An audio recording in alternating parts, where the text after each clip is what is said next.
बुध देव जो लगभग 70 दिनों से अपनी नीच की राशि मीन राशि में चल रहे थे, उनका राशि परिवर्तन अब हो चुका है और उनके राशि परिवर्तन का प्रभाव कुंभ राशि और मीन राशि के लोगों के जीवन पर किस तरह से होने वाला है, चलिए जानते हैं विस्तार से।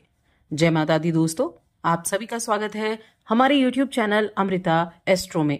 और आज की इस वीडियो में मैं बात करने वाली हूं बुध जैसे ग्रह यानी कि इंटेलिजेंसी के कारक ग्रह बुध देव के राशि परिवर्तन के प्रभाव के बारे में। क्योंकि बुध जो है वो लगभग 69-70 दिनों से मीन राशि में चल रहे थे, जो कि उनकी नीच की राशि होती है। तो इसका प्रभाव बहुत सारे लोगों पर अभी देखने को मिल रहा था, जैसे जो विद्यार्थी हैं वो हो गए, या फिर जो बिजनेस करते हैं, फाइनेंस के काम से जुड़े हुए हैं, कम्युनिकेशन का काम है, तो ऐसे बहुत सारे लोगों पर उसका प्रभाव था। क्योंकि नीच अवस्था में बुध का रहना और साथ में राहु जैसे ग्रह का साथ में रहना, तो ये कहीं ना कहीं इन सभी चीजों में प्रॉब्लम क्रिएट कर रहे थे। लेकिन अब 7 मई को उनका राशि परिवर्तन हो चुका है। और देखिए, बुध देव जो है ना वो बड़ी तेज गति से चलने वाले ग्रह हैं, लगभग 20 दिन में अपनी राशि बदल लेते हैं। लेकिन क्या चल रहा था, कभी बुध अस्त हो रहे थे, कभी वक्री हो रहे थे, तो कभी मार्गी हो रहे थे। इस तरह से इन्होंने लगभग 69-70 डेज को अपनी नीच की राशि में निकाला। अब इनके राशि बदलते ही कहां गोचर हुआ? मेष राशि में। मेष राशि मंगल की राशि है, जहां इनका राशि परिवर्तन हो चुका है। और ये इनकी मित्र राशि नहीं है, शत्रु की राशि है। लेकिन जो इनकी नीच की अवस्था थी उससे बेहतर ये अवस्था है इनकी। तो यहां अब इनका आना, 23 मई तक यहां रहना आपको कैसे रिजल्ट देगा, हम यहां विस्तार से जानेंगे।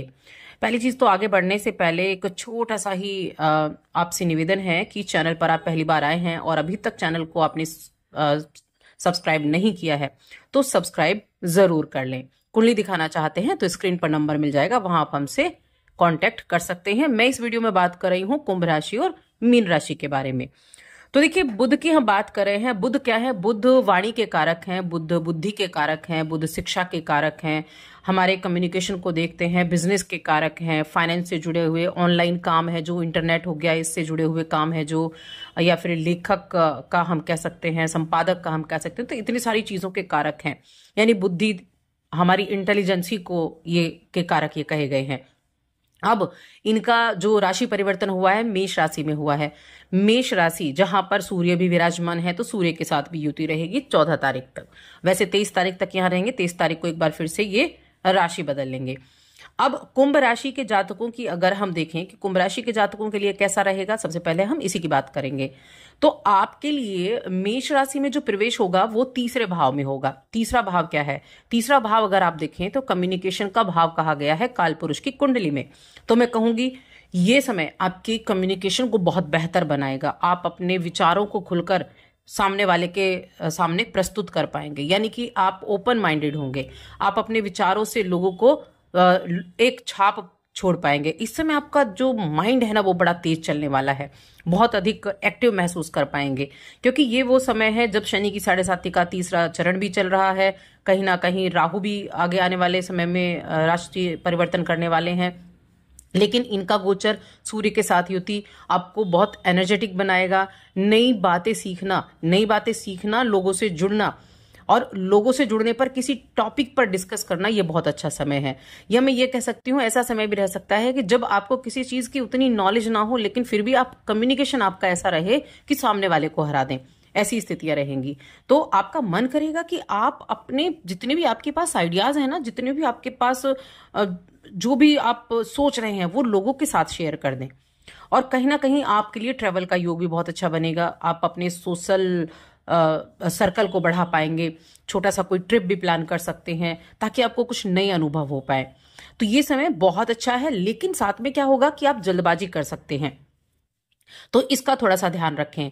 देखिए, बुध की एक खासियत मैं आपको बताती हूं कि बुध जिस ग्रह के साथ बैठता है ना उसके जैसे रिजल्ट देता है। दूसरा, बुध जब राशि बदलता है तभी रिजल्ट देना शुरू कर देता है। एक तो उसका टाइम पीरियड कम होता है एक राशि में रहने के लिए, तो इसीलिए वो जब राशि बदलता है तब से ही अपने रिजल्ट देना शुरू कर देता है।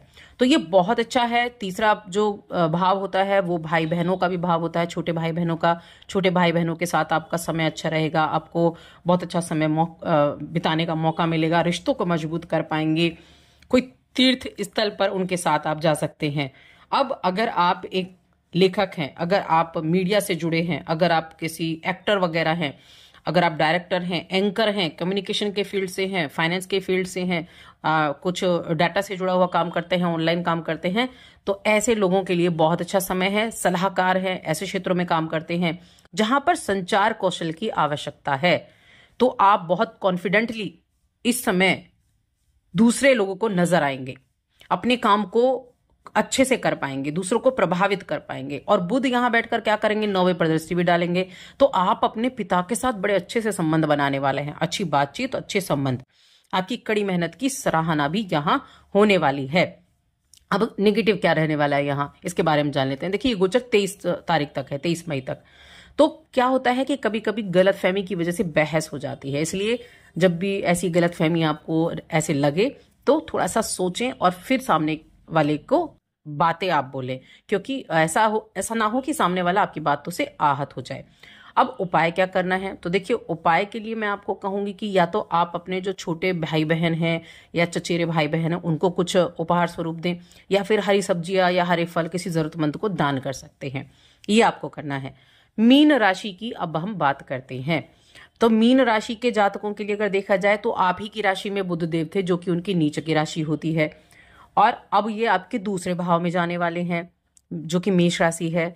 दूसरे भाव में सूर्य भी विराजमान है। दूसरा भाव क्या है, दूसरा भाव है आपके धन से जुड़ा हुआ, संचित धन का, आपकी वाणी का, आपके आत्मसम्मान का भी कह सकते हैं।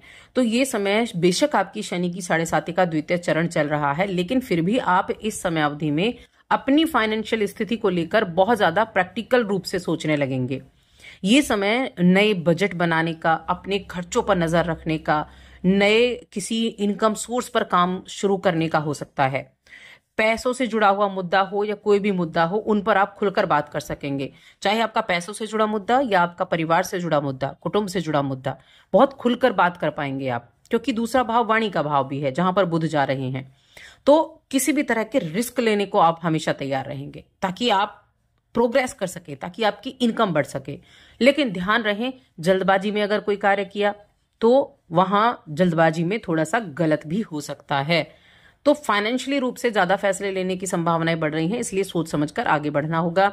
जल्दी चीजों को पाने की बजाय सिक्योरिटी पर फोकस आपको करना है, और ये चीजें पैसे के मामले में ज्यादा है कि फाइनेंशियल सिक्योरिटी पर ज्यादा आपको यहाँ कोशिश करनी है, क्योंकि ये बचत का है, परिवार का है, वाणी का भाव है।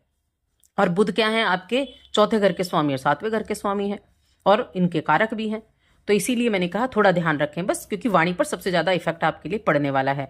लेकिन आपके परिवार के लिए बहुत अच्छा है, पार्टनर के लिए अच्छा है। अब अगर आप शादी करना चाहते हैं तो पार्टनर को परिवार से मिलवा सकते हैं, क्योंकि 7वें और चौथे भाव का स्वामी दूसरे भाव में गोचर कर रहा है, तो विवाह के योग भी आपके लिए बन सकते हैं। या फिर आप परिवार के लोगों के साथ मिलकर किसी धार्मिक कार्यक्रम का आयोजन कर सकते हैं, और वहां सभी लोगों के साथ बॉन्डिंग बहुत अच्छी रहेगी। बुध के यहाँ विराजमान होने की वजह से, क्योंकि दूसरे से 8वें पर दृष्टि डालेंगे, 8वां भाव किस चीज का है, ससुराल का है, गुप्त चीजों का है, अचानक से होने वाली घटनाओं का है। तो क्या होगा, 8वें भाव में दृष्टि होने की वजह से ससुराल वालों से सहयोग भी मिलेगा। जीवन साथी के साथ अगर आपने किसी संपत्ति को खरीदा है तो उसके बढ़ने की उम्मीदें रहेंगी। आप अपने पार्टनर के साथ मिलकर कोई प्रॉपर्टी वगैरह खरीद सकते हैं। आप अच्छी सेहत के लिए बस थोड़ा सा एफर्ट करते हुए जरूर दिखाई देने चाहिए, क्योंकि थोड़ा स्किन संबंधी प्रॉब्लम हो सकती है, तो थोड़ा सफाई का ध्यान दें। कोई एलर्जी से संबंधित समस्या हो सकती है, उस पर भी ध्यान दें। क्या उपाय करना है, गणेश जी की आराधना करनी है, नियमित रूप से तुलसी को जल देना है, और तुलसी के एक पत्ते का सेवन आप डेली करना शुरू कीजिए, बहुत अच्छा रहेगा। देखिए, तुलसी को जल देना, तुलसी की सेवा करना, रोज उसे जल चढ़ाना, ये बहुत अच्छे रिजल्ट आपको देने वाला है। तो ये आपके लिए हो गया इन 2 राशियों के लिए बुध का गोचर। अगर वीडियो पसंद आई है ना तो लाइक करें और कमेंट करके जरूर बताएं।